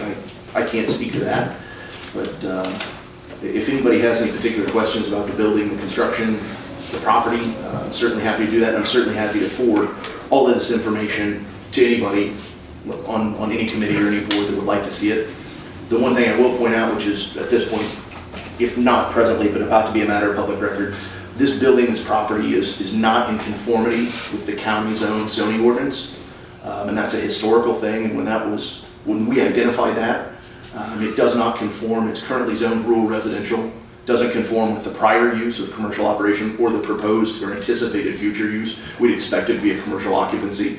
We've addressed that with the zoning administrator to go through the process to clean that up. We need to get that in alignment with what the ordinance is, which from my perspective is honestly just a housekeeping issue. That's something you run into in real estate business frequently, but it doesn't change the fact we need to get in alignment with what the rules are. So if anyone has any questions, I'm happy to stay or discuss as long as anybody would have anything for me. What is the actual year it was built? I do not have a firm record of that. So as you'll notice on there, that document says the year 1700. Mm-hmm. The reason for that is just on our realtor system, we're limited to put a year in, and I won't reflect something inaccurate. 1700 was as far back as I could go, or I could put in something like 9999, make it so egregious that I think a person of common sense would say, obviously it wasn't built in that year, mm-hmm. and raise that exact question. So I will seek to follow up and get a more accurate answer for that, but at this moment, I don't have one, which is why it's, pretty far off. Well, because most of us are aware that a pole barn has a shelf on it. Sure. And whenever you go to build one, they'll look at you and they'll say, well, how long do you want to have it? And they'll say, because the posts will only last for 50 years in the ground. Is it actually posted in the ground? Well, it's of that age. Yeah, but I meant, okay, that they were not put on concrete. Yeah. So, and after 50 years, if you go talk to Greg, they're going to try to sell you the permacolumn or something like that because they're going to rot off. And so that's a big deal. And then I question, why did they have to change all the drywall? Because that's another problem with a pole barn, is you get moisture in there and then it molds. And that would be something to look at, whether or not that's viable to actually put records in, if you're going to have that happen. Well, we already have a problem down here, so yeah, I see what you're saying. Mr. Chairman, if I can speak to that, I think I can maybe shed a little bit of light. This particular property had a water line freeze, if I remember right, on Christmas Eve day, December 24th, 2022, in the upstairs, causing causing flooding, causing damage to the building. So what was done is the upstairs areas, there was an upstairs bathroom on an exterior wall, pipe froze, pipe burst. They found it within 24 hours, contacted the insurance company, did the remediation, which involved removing the floor coverings, doing a flood cut, a 24-inch flood cut around the perimeter of the drywall, exposing that stud space behind the wall covering, and doing whatever remediation to the upstairs floor system / ground floor ceiling, the floor joist span there of whatever the insurance needed to do to remedy the building. So I don't think it was in response to anything that was a chronic problem or a moisture vapor barrier problem. I think this was very much in response to it leaked water, it flooded, they fixed that and made that repair. But I would certainly encourage any buyer to do their due diligence and do their investigation and make sure any property suits their needs. So I'm not trying to encourage anybody to look past anything. So obviously it's an expense and it needs to be investigated. Right. Well, then we have to look at handicap accessibility, Well, like with anything that we do, either we would have to build it or purchase with the intent of all the compliances that a government building would have to have. With that said, I don't know, this is research for further on down the line. If the upstairs is non-accessible for, I say non-accessible to the general public, it's accessible, but it's not like it's I don't know that there's really anything that would say if it's there, it has to be accessible. So what I was driving at was if it's there, it has to be accessible. So like an elevator would be required or something like that in a 2-story building. But those types of things. If there was enough interest among the board, we would go to closed session and discuss the actual negotiation of a building, whether it's this one or another one or whatever the case may be. So, but nonetheless, Teresa would remember, but about a year and a half ago, Austin came across the Fire Pro building. Yeah, the building out by on 128. And at that point in time, we were looking at the same scenario, the same storage of equipment, storage of documents, adding office space. I mean, I was looking at it like, hey, we could have our own county boardroom. So meetings like this, we're not looking for a place. We have a place because it's designated as the boardroom. So to think that a building besides what we're sitting in or across the street hasn't been proposed already it's been proposed already. We just, like at that time, if Teresa remembers, I said, as a board member, I said, the answer is not no, it's just not right now, because at that time we didn't have the budget set up for purchase of a building. But anyway, back to kind of full circle this, it's there's a lot of things that we would have to go in and address specifically. I'm sure the a building inspection would have to be done, I don't know, as from a realty standpoint, before the purchase of a property, what has to happen, like in inspections and et cetera, et cetera. Is there like a given list of things that have to happen? There's not. Let me make a general disclaimer here. I'm a real estate broker and I'm representing a seller in this transaction. So I don't want to create an agency relationship with the county board if there's not an interest in that happening. I have to just be careful of that. So that statement out of the way, not acting on your behalf as a committee or a board, I would say generally those are negotiable items in any transaction, whether it's a house, a commercial building, what have you. And in my experience, my recommendation to every buyer would be to investigate or inspect to your satisfaction. In a building, I'll use a couple hypotheticals. A gas station, you want to have an environmental inspection. You want to make sure you don't have contamination for a factory. If you have a house in the country, maybe you have things like well and septic that are more important. Where in town, a drinking water well isn't important, you're on a municipal system. So different things with different properties. As this gentleman mentions, do we have posts in the ground? I don't know an answer to that. I do not know. I don't know if it was a footing poured. I don't know if they're perma pillars that are below grade. The floor is concrete, but I can't speak to the historical, when it was built. So I think, a lot of important things there for a buyer to consider, some of which I would say, I think a buyer may consider a building inspection, which is a general construction quality and occupancy inspection, if you will. Somebody's just going to come in and say, hey, your electrical appears to be a code, your building construction appears to be code, this looks to be safe or unsafe. And they'll give you a report. She has the display draft. I guess that answers my question. Is there any real estate industry standard that says before a purchaser, I guess what you're saying is there's not. Because I was looking at, is there a specific set of protocols that a purchaser or a seller needs to go through before they can actually sell a property? There is not. There is no requirement for a seller to have a building appraised. There's no requirement for a seller to have an inspection performed. Typically, a general statement to the real estate industry, some sellers may perform those actions in an effort to get the property sold or for a specific buyer, but typically that's a buyer inspecting to make sure their purchase satisfies their needs and their use. That's dictated by whoever's giving the loan. Sure. Whether or not, you do that stuff. And in a lot of cases, that's exactly correct, particularly in residential. A bank has certain requirements, a lender, secondary mortgage has requirements. But as you all know, I'm sure you've maybe encountered folks that have walked up and said, I love this house, I'm very familiar with this house, I was best friends with the people that grew up here, I know it, I have no concerns about it, and you do a handshake and you pay cash. That also happens all the time. I'm not going to comment on what your perspectives are as public stewards of funds. I think any buyer should just make sure that they're satisfied that a building or a property suits their uses and is going to be safe and functional for what they need.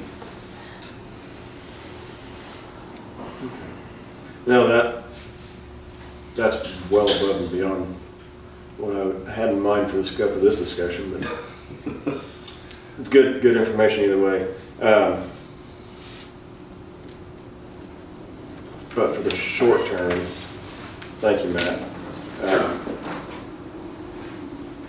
I think as far as the financial part of it goes, the budget side of things, until we have the hard and fast numbers and we start to calculate up all of our projects that we're starting to put into the ARPA, we really need to figure that one out before we make any sort of recommendation. That's just me, unless you guys have anything else or have another idea.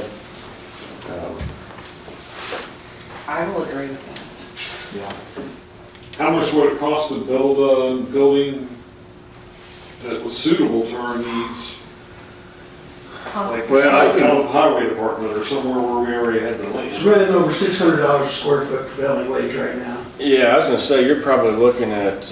That's a multi-million-dollar bill, I would suspect, from the ground up right now for that $7,000. That's the land. Yeah. It's like... And I wasn't in the...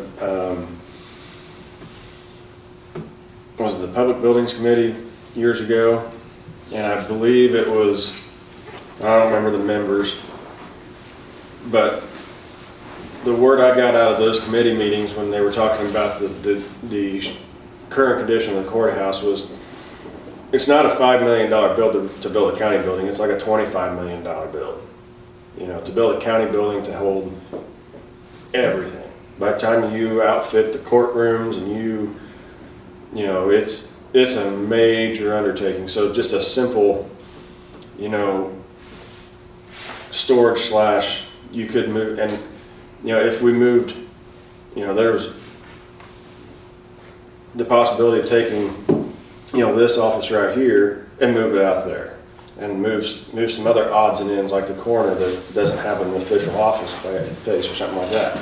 You take and move those out there, then it starts reducing some just odd places. But anyway. Mr. Chairman, if I could interject just a couple things. One, if this committee or any committee feels the need to discuss anything in particular, feel free to reach out to me. Anybody independently or as a group, feel free. If there's things that you feel like are on the seller's side that you feel are incomplete information to get a opinion or come up with a perspective, we're happy to discuss that and work with you any way we can.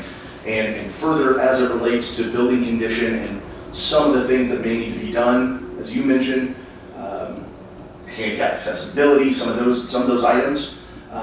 I think I would say, as a general statement, I believe the seller we represent is has the potential to be very flexible and have a conversation about anything that may help get this building sold. But to speak specifically about that, I think that's probably best suited for a closed door conversation, just to respect the confidentiality of my client. You know, if we would ever get into kind of the nuts and bolts of what would make a deal come together. But I know that she's expressed to me and permitted me to share with you that, you know, her interest is getting the building sold. So if we want to find a way to do that, we're interested. Yeah. I appreciate it. Thank you. Yep, thank you. So,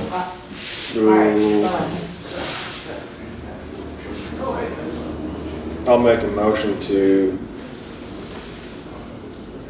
no, I'm not going to make a motion. We're just going to not take any action on 5.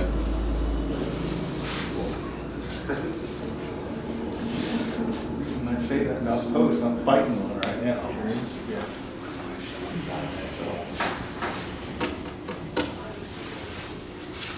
Yeah, I've got about a bunch that I'm fighting too. Item 6 here. I put this on here, I'm just seeking a recommendation from the committee to change the board rules, to strike the language of certain criteria in the board rules for chairmen of finance and budget committee. So right now it stands that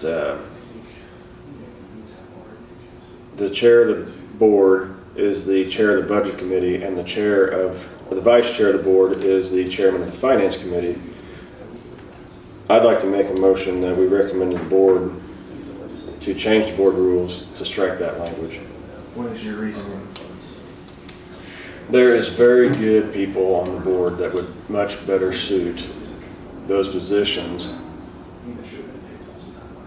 and being restricted to 2 people is Too restricted. it's not suiting the board very well. Those are old rules that we carried over. I always kind of did question those rules because in board structure, there are implied positions. So the board chair is automatically plugged into certain boards across the county or region. I can't help that. You know, those types of things, I can't help that. You know, board members are automatically implied to be plugged into other boards the same. There's nothing I can do about it. But this, you know, if the board chairman is obligated to, well, there's county economic development, there's West Central Economic Development, there's numerous consultations on other committees within the board. Do you believe there's, so are you wanting to do this so that those 2 positions can be manned by someone different? Yeah. Or, okay. So it could be the chair, but not required to be the chair. Right. So you don't necessarily have a plan to insert other people in these 2 roles in question. You're just opening the door to do so. Correct. Do you have a plan to insert other people into those positions? I would like to. Okay. So you think there's someone on the board who would be a better chair of this committee than yourself? Yep.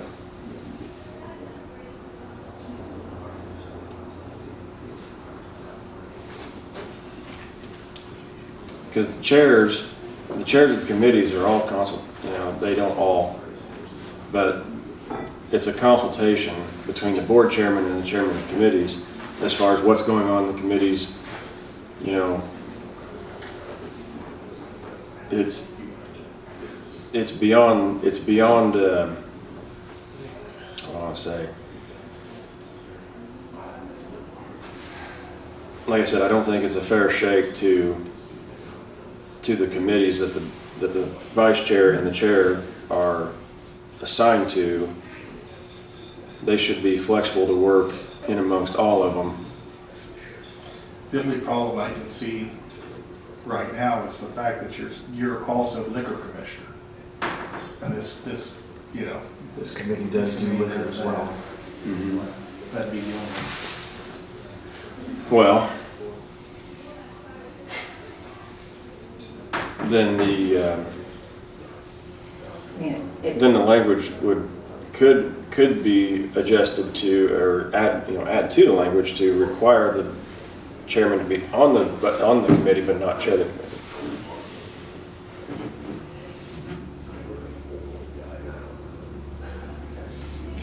That was the only thing I was, just thinking that that's the only thing I thought. Yeah.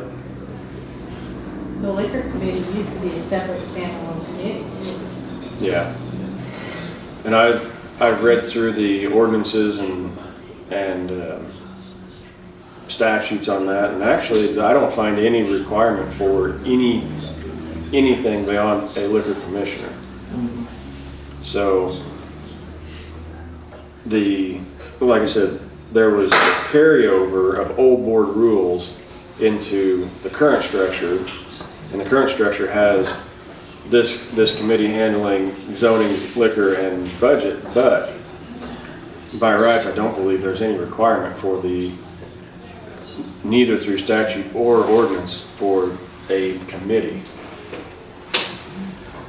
or even a committee structure. At some point in the future, you won't be the chairman of the board. At some point in the future, you won't be on the board. I don't know if anybody's better suited to run this committee though. You do a pretty good job. I mean, Is there some way we could support you better? Like I just need a shadow. Yeah. I need a full-time volunteer for a shadow. Yeah. I mean, I can help you. I can make copies and set things up. You don't have anything for me? Try to fill in the communication gaps, I can try to do a better job with that. Okay. I think. Like making sure everybody's got their emails updated, I think the current vice chairman is the man for the job on finance too. Well, I'm not looking at who's in those positions. I'm looking at the position, no matter who's in the position. I agree, but you've already said you want to make some changes in personnel. And I think you and Mark are the ideal people to chair those committees, whether you're chairman of the board and vice chairman of the board or not. I'm fine with this as it's written, but I really don't like the idea of changing the personnel. Okay. So is there a lack of motion on 6? Or do I want to make a motion to get a lack of second? It's on me. This is why I brought it to committee.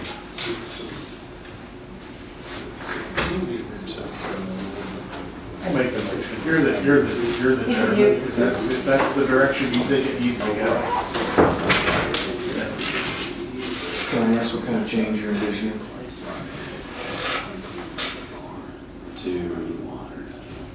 To the committee? Who's going to fill those shoes? I have a person in mind. I have a person in mind. I'm sure you do. I'm sure you don't want to share it right now. No, not until we change the rules. But it would also be inclusive of the finance committee too. And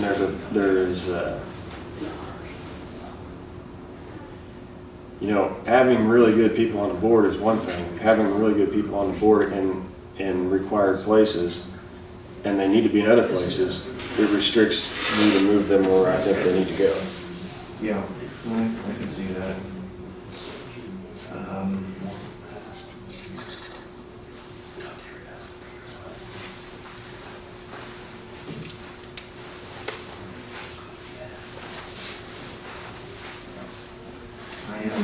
been more discussion, I will say that, because I see your point.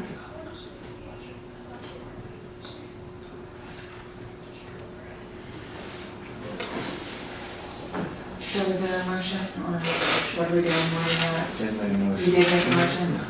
I will second it, because I think we should have more discussion on the topic.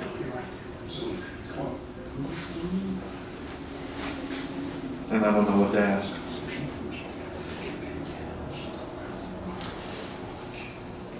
And where I'm looking at it, as board chairman, he ought to have the opportunity to set whoever he feels is best in each position. And that's how I see this. So, yeah, if he thinks there's someone else better on the board to sit there and assist, that's his decision. Yeah, I can support that logic. I just don't think I can support him not being the one to sit in that chair. Like I said, it's not who, it's the position.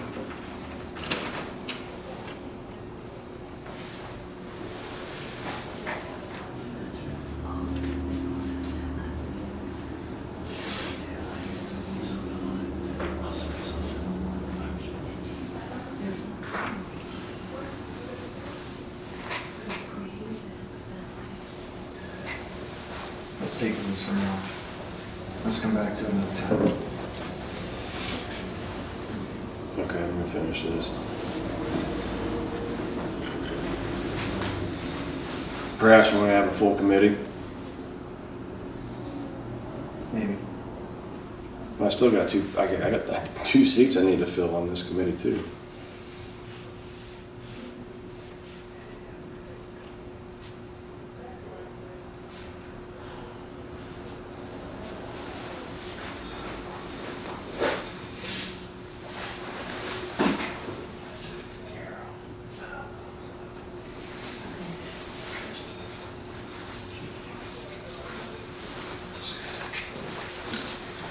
Before I recognize the motion table, was there a second? I did second.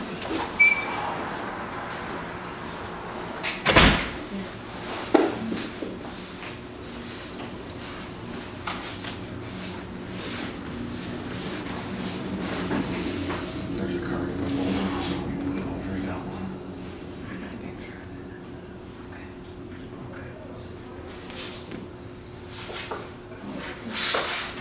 Trying to figure out where my lunch is going to be taken.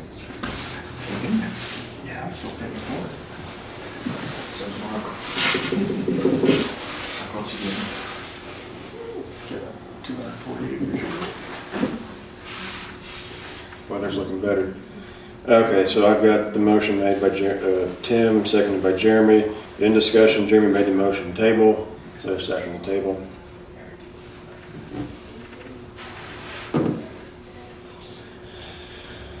I'll second the motion table.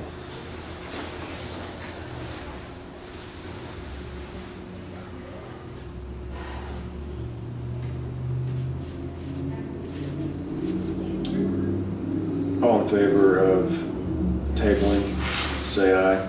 Aye. Who was that? Is there 3 of us? Yes. Okay.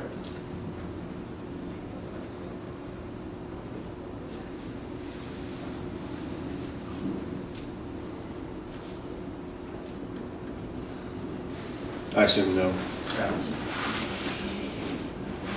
think we can come back to it. Yeah, we gotta make decisions. Sooner or later, we gotta do it. The quicker we do it, the easier it is to work on through.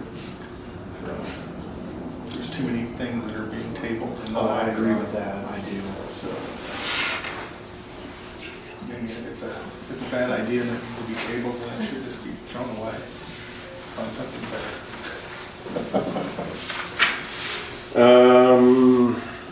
Quick, item 7, is there discussion votes recommend a regular committee schedule for the budget committee? I think we should wait until we have a full committee. Because Okay. whatever we set might not work for. I feel like that has caused issues in communicating and getting this budget to where we did today. not having to set. Yeah. I agree, but when, I can't function like that. I don't even want to be on the committee if we're going to function like that. I agree, but what if whatever we set doesn't work for Mark or doesn't Then work for the then other two? we'll change it. Can we change it? Okay. I don't know what this works. Well, nonetheless, I mean, here again, the adding 2 members to back to the committee, we need to not discuss what works for the people, but what works in the calendar. So if there's public safety every 3rd Thursday or whatever it is, and then there's finance on this Tuesday, well, we need to find another day and slate it. Yeah. Do you want to do it right before the board meeting or right after? We need to do it before the December meeting. I'm pretty sure the December meeting is when we set all the calendars.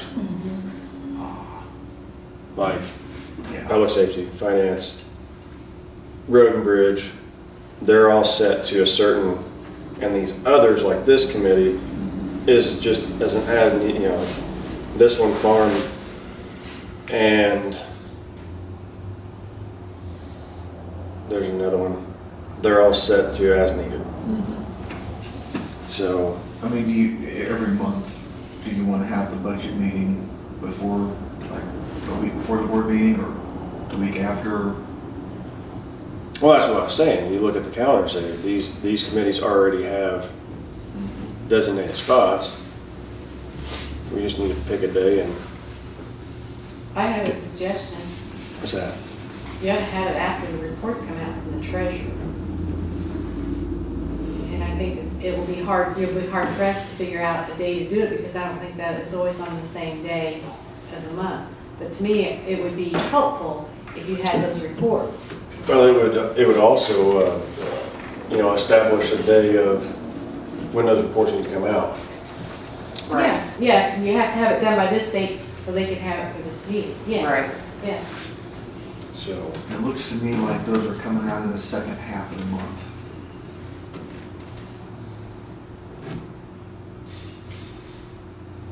For like Most 2 of the weeks time. after the close of the month, and then or something. The end of the month, and then about 2 weeks later we get them. Well, there was one on 10/20, 9/25, 8/16. hold on, Tim, we'll take a motion to adjourn here in a second. Or are you spitting the jacket on? But right now, I still gotta move the machine, yeah. I think we could do it the beginning of the month, like the week before the board meeting, the first week of the month. We seem to have the monthly report from a week or two before, so.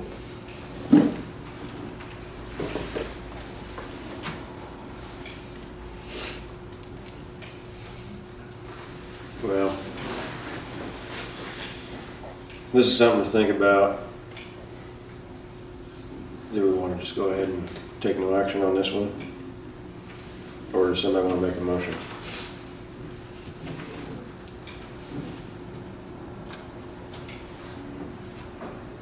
Because Thursdays are typically, I'm gonna look at my calendar real quick.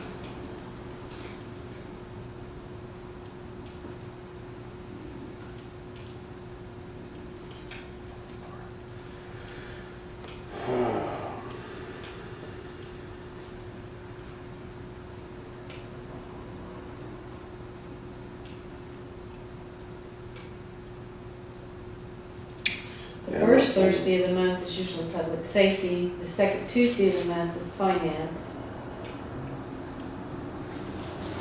So, Well, at least the Tuesday before the board meeting, whether it's the first or second yeah, Tuesday. yeah, it's the Tuesday before.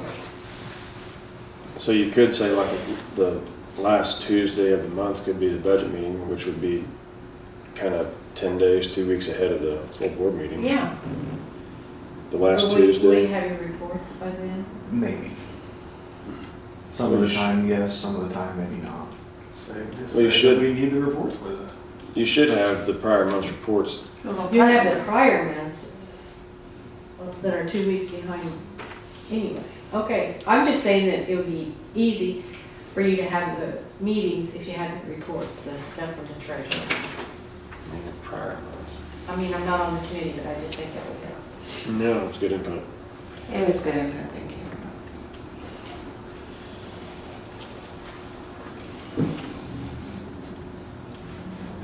So, and if we make a motion today and we take it to the full board and the full board goes, hey, I've got, you know, half the members go, hey, I've got meetings on that night, already established meetings, and we go, okay, we'll go back to the drawing board, figure something else out. Right, I mean, yeah, we gotta start somewhere. So I'll make a motion to establish last Tuesday of the month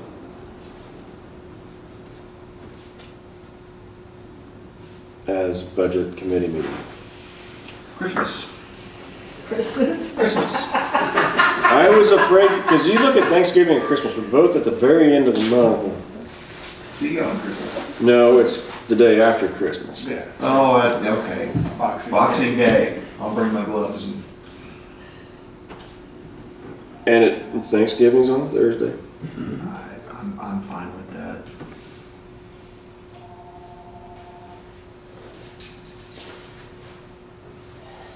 Last Tuesday of the month as the designated day. I'll second. Somebody remind me, Now, till I get in groove. 6 p.m. Yeah. Let's just do 6 p.m. That way it's early enough and late enough. And You gonna do courtroom B? 6 p.m. Well, being it's outside of courthouse hours, yeah, we can go to the courtroom.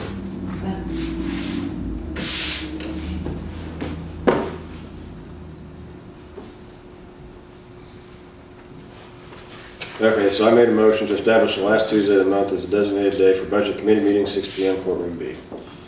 Is there a second? I second it.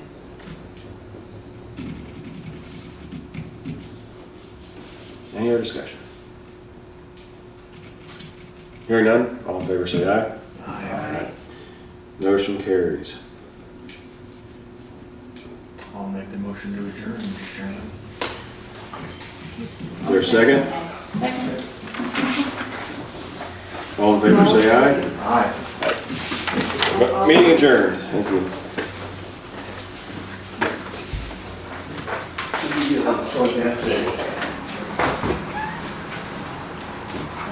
Put a wood cord on it. You got a wood cord out there. Well, wood cord? Yeah, it won't work with